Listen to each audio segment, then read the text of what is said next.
إن الحمد لله نحمده ونستعينه من يهده الله فلا مضل له ومن يضلل فلا هادي له وأشهد أن لا إله إلا الله وحده لا شريك له وأن محمدا عبده ورسوله صلى الله عليه وعلى آله وسلم أما بعد فنبدأ إن شاء الله nous commençons إن شاء الله nous poursuivons نواصل on avait donc vu ce verset وَالَّذِينَ آمَنُوا أَشَدُّ حُبًّا لِلَّهِ et ceux qui ont cru sont les plus forts, les plus durs en amour pour Allah.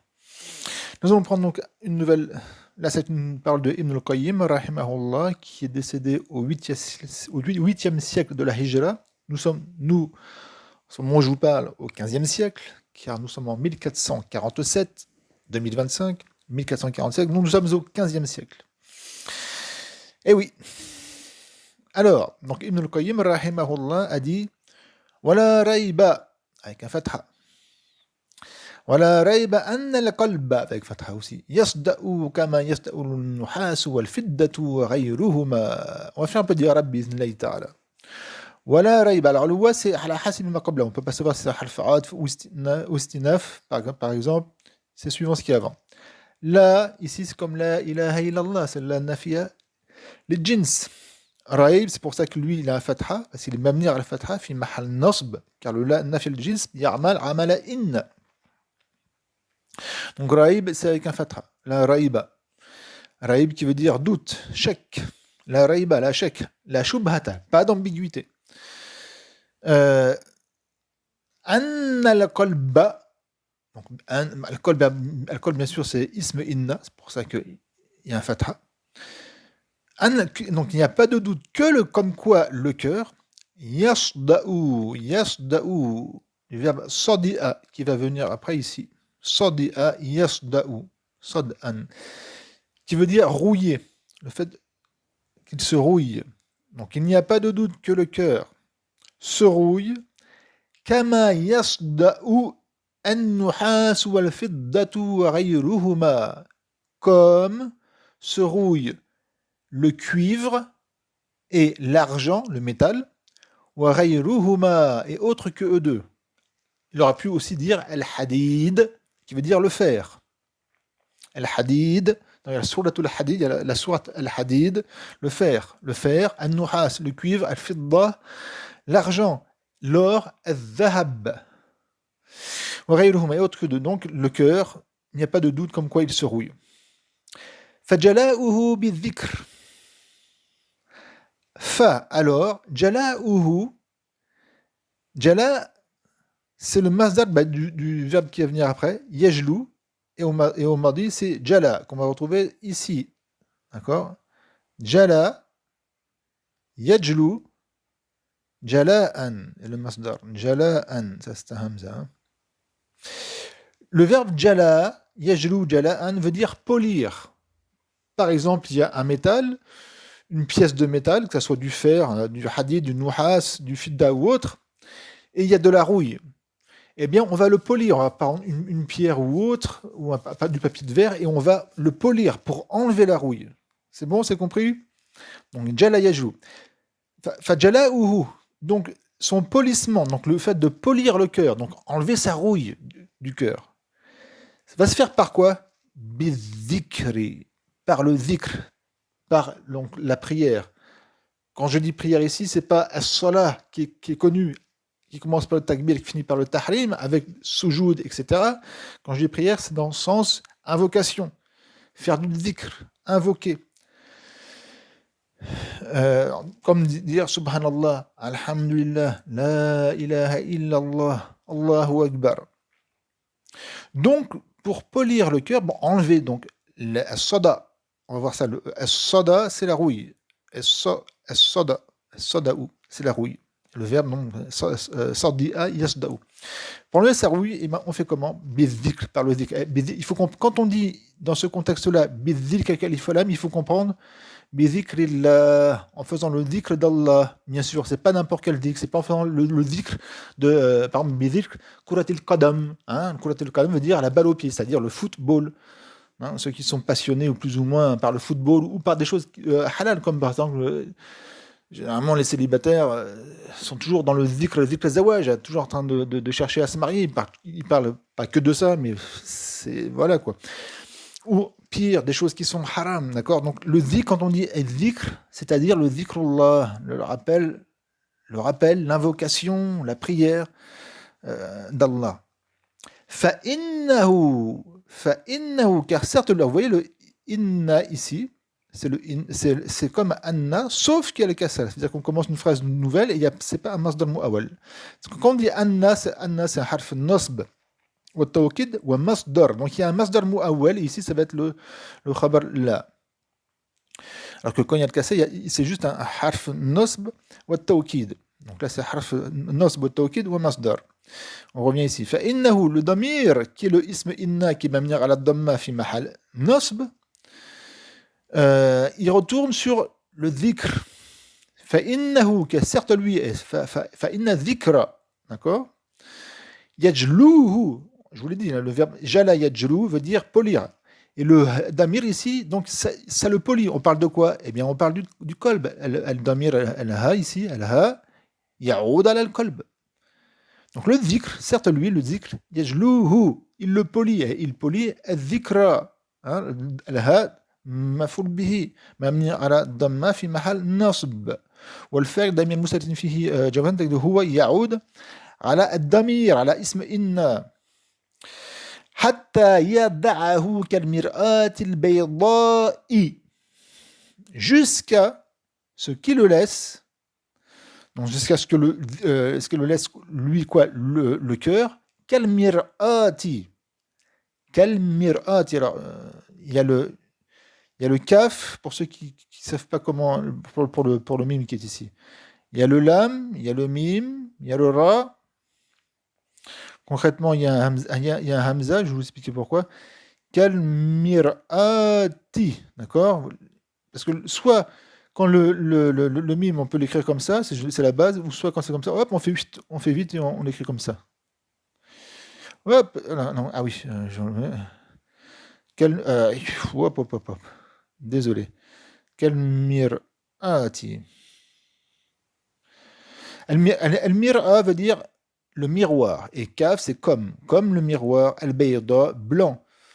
Parce qu'avant, les miroirs, justement, ça se faisait, si je me rappelle bien, avec de l'argent, le métal argent qui polissait très bien, etc. Il était donc un miroir qui marchait bien. Il l'appelait du moins chez les Arabes un miroir blanc. Je voulais revenir par rapport à ça au alif ici. Concrètement, comme c'est dans le Coran, quel mir, ça s'écrit comme ça. Quel mir'ati, vous voyez? Dans le Coran, jamais vous verrez un alif qui est écrit comme ça. Toujours, il y a un hamza et ensuite, il y a le alif. Comme par exemple le mot Adam. Nous, quand on écrit Adam, maintenant, on fait vite, on fait comme ça, on fait Adamu, même dans la surf. Dans le Coran, le mot Adam, vous ne le trouvez jamais écrit comme ça. Il est écrit comme il doit être écrit, entre guillemets, à l'origine. C'est-à-dire qu'on écrit toutes ces lettres. Il y a le hamza, et ensuite il y a le alif. Bien sûr, le hamza, il est maftuha, et ensuite il y a le dal, excusez-moi, et le mim. Adamu. Dans le Moussaf, je parle du Moussaf, d'accord? Dans un Moussaf, vous trouvez le mot Adam écrit comme ça. On a vu que le alif, je ne peux pas commencer par un mot par un alif. C'est pas possible. Il faut obligatoirement qu'il y ait une lettre avant et que cette lettre soit maftour. Parce que le alif, il est sakin. Vous ne pouvez pas commencer un mot par un alif. Donc quand c'est écrit comme ça et qu'on ne connaît pas, on peut penser qu'on commence par alif. Mais non, en fin de compte, c'est un hamza. Et ensuite, il y a le alif. Et bien sûr, le hamza, il est maftuha. Et il y a le dal et le lam. Adam. Hop. Al-bayda. Fainahu yajluhu. Car certes, lui, donc il le polit. Le zik polit le cœur. Jusqu'à ce qu'il le laisse. Alors, yada'ahu. Au madhab al-kufiyin, hatta, c'est le nasib. Donc le verbe mudari'a qui est yada'a, il est mansoub par hatta. Comme vous trouvez dans la Ajurumiyya. Dans le madhab al-siyin, celui qui est le plus utilisé maintenant, on n'utilise pratiquement plus que lui, entre guillemets. Hatta, c'est le harf jar et et le nasib, c'est an qui est effacé, qui est muqaddar, qui est estimé. Hatta an yada'ahu. Hatta an yada'ahu. Mais on n'a pas le droit de le citer. Mais à la base, c'est hatta an yada'ahu. Et an a été enlevé obligatoirement ici. Donc le verbe madhab bisri, le verbe yada'a, c'est un fi'l mudari mansoub bi an muqaddara. Donc il est mansoub par an, c'est an qui l'a rendu, par an qui est estimé. Et hatta c'est un harf jar. Hatta c'est un harf jar, bimana ila. Et innahu yajluhu ila an yada'ahu. C'est un harf jar. Et le ism majrour, c'est le masdar al-mu'awwal, parce que an c'est un harf masdar, wa nas wa istiqbal. Et donc il y a le masdar al-mu'awwal, c'est le ism majrour. Donc on suit. Le ha ici, c'est le maf'ul bihi. Qui c'est du verbe? Ah oui, alors le yada'u, à la base, quand il est marfou, c'est yada'u. Et le mot derrière, c'est quoi? Le mot derrière, c'est wada'a. Le madi, excusez-moi, le madi, c'est wada'a. Et au mot derrière, on efface le waou, parce qu'on ne dit pas yaouda'u, c'est lourd. À l'arabe, ils ne disent pas yaouda'u, avec le waou comme ça, avec un fatha ici, dans cette position du verbe. Donc, ils enlèvent le waou, et ça fait yada'u. Bien sûr, ici dans la phrase, il est mansoub, d'accord, parce qu'il y a un an qui est muqaddar qui est estimé. Du verbe wada'a. Wada'a qui veut dire ici taraka, délaisser, le fait de laisser, jusqu'à ce qu'il le laisse.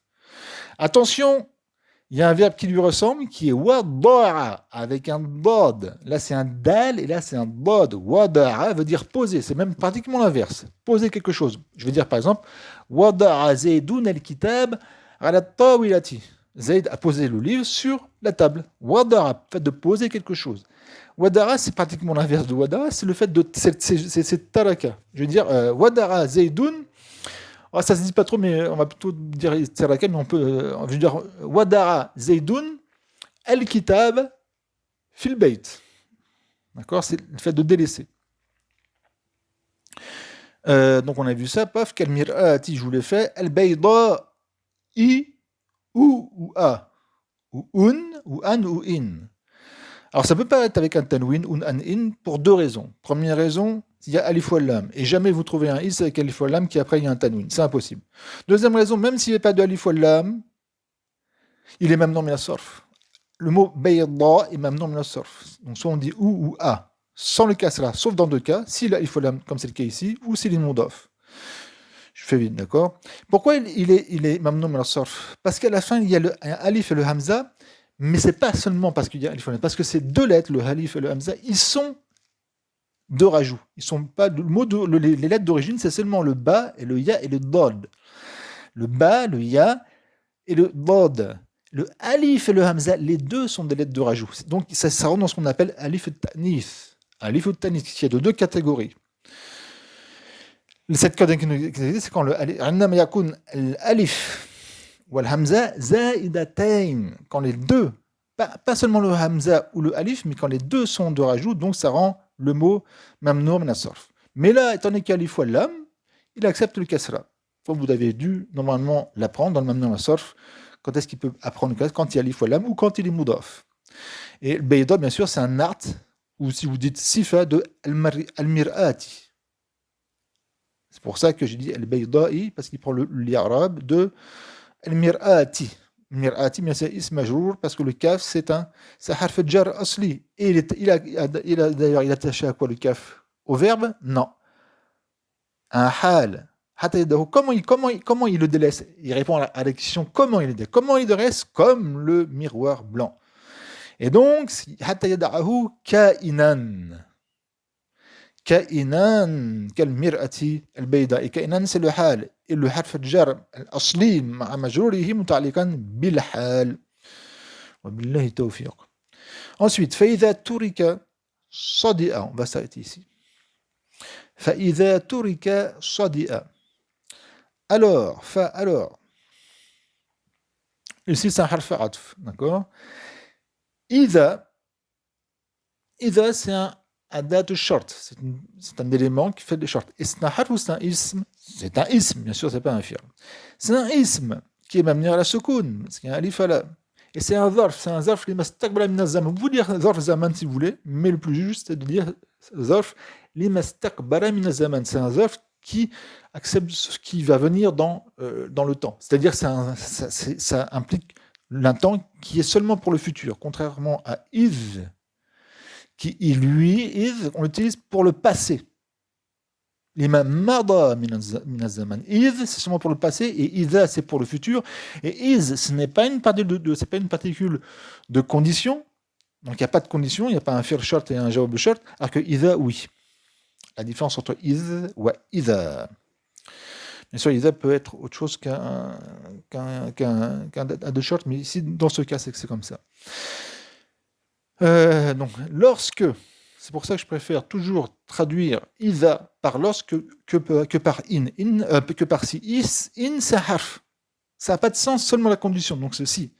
In dhahabta, dhahabtu. Si tu pars, je pars. In. Alors que dans le mot iza, c'est un zarf zaman. C'est un zarf zaman. Donc, il y a un sens, il y a un temps qu'on doit traduire. Et quand on dit si, il n'y a pas vraiment de temps qui est traduit. C'est pour ça que quand on traduit iza par lorsque, et lorsque, si je dis iza dhahabta dhahabtu, je vais traduire par lorsque tu partiras, je partirai. Le lorsque, en français, lorsque, ça implique un temps. Et donc, c'est une bonne traduction pour bien respecter le mot iza et ce qu'il produit, ce qu'il émane comme sens. Il y a un zaman, il y a un sens du zaman. Contrairement à in, il n'y a pas de zaman, c'est juste un harf short, point à la ligne, in. Et bien sûr, jazm, il va le faire majzoum, ainsi que son jawab. Donc iza, tac. Turika, c'est un fi'l madi, mabni lil, là vous devez répondre, lil majhoul. Et le mieux c'est de dire mabni liman lam yusamma fa'iluhu. Je ne vais pas venir ici, c'est plus juste, notamment quand le fa'il qui n'est pas cité, c'est Allah Azza wa Jal. Mais tant que ce n'est pas le cas ici, on va prendre le plus simple, on va dire que c'est mabni lil majhoul. Al-majhoul, verbe jahala yajhalu, al-jahil ou al-majhoul. Il est construit sur celui qui est ignoré. C'est-à-dire que le fa'il, celui qui fait l'action, on ne sait pas. À la base, on peut le savoir, mais à la base, on ne sait pas.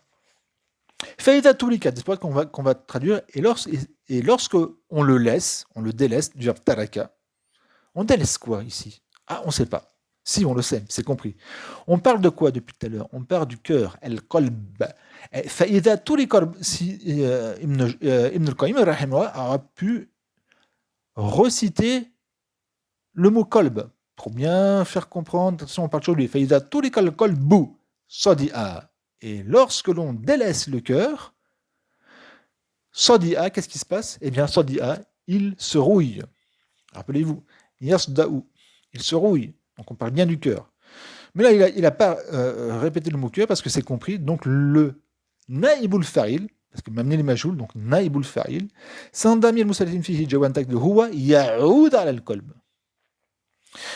Donc lorsqu'on le délaisse, qu'est-ce qui se passe? Sadi'a, il se rouille. Ça, c'est jawab short. Bien sûr, iza n'est pas jazim, contrairement à in. In, c'est un jazim, alors que iza, il n'est pas jazim. Fa'iza zakarahu jalahu. Alors, lorsque il le cite, alors là, jalahu. Zakara, on va dire que le fa'il de zakara, c'est al-insan, l'être humain. Zakarahu, le damir yaoud ala Allah Azza wa Jal. Donc, lorsque فإذا ذكر إنسان, on va remplacer le ha par Allah. فإذا ذكر الإنسان الله, qu'est-ce qui se passe? Jalahu, il le polie. Là, par contre, le damir, il retourne au cœur. Parce que jala, ça veut dire il le polie. Donc, il lui enlève la rouille. Ensuite, alors, ici, c'est le masdar. Wa sad'u. Masadul qalbi, et la rouille du cœur, bi amrain, se fait par bi amrain, par deux affaires. La rouille du cœur par deux affaires. Donc la rouille du cœur se produit par deux choses, par deux affaires. Bien sûr, sad'u, il est misl muta'il mudaf wal qalbi mudaf ilayh. Wa bi amrain shibh jumla khabar. Bien que, concrètement, le khabar, il est mahdhouf wujuban. تقدره كائن وبأمرين حرف الجر واسم مجرور متعلقا بالخبر. Hop, ça c'est pour un niveau un petit peu au-dessus des débutants. Bil ghaflati wa dhanbi. Donc la rouille du cœur se fait par deux affaires. La première, bil ghafla. Al ghafla, c'est l'insouciance, qui est le contraire de, qui va venir après, hop, du dhikr. L'insouciance. D'accord? C'est pas vraiment an-nisyan, c'est l'oubli. Nasiya yansa, c'est nisyanan, c'est l'oubli. Là, c'est ghafla. Al-ghafla, c'est l'insouciance. Mais l'insouciance implique justement quand on est insouciant, on oublie tout. On a tendance à oublier, notamment faire oublier quoi, oublier qui, oublier Allah Azza wa Jal et oublier de faire son dhikr. Donc la rouille du cœur se fait par deux choses. Al-ghafla, l'insouciance, être insouciant. Donc d'ailleurs, ne pas se soucier, insouciant, ne pas se soucier d'Allah Azza wa Jal. Et donc ne pas faire son dhikr. Deuxième chose, wadhanbi, bi al-ghaflati wadhanbi, et par le péché. Et le péché, en fin de compte, va se produire par justement cette insouciance.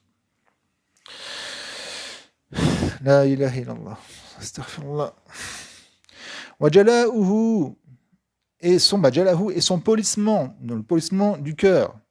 Bishay'in, pareil, mubtada, wa huwa mudaf, alha mudaf ilay, bishay'in, c'est le khabar.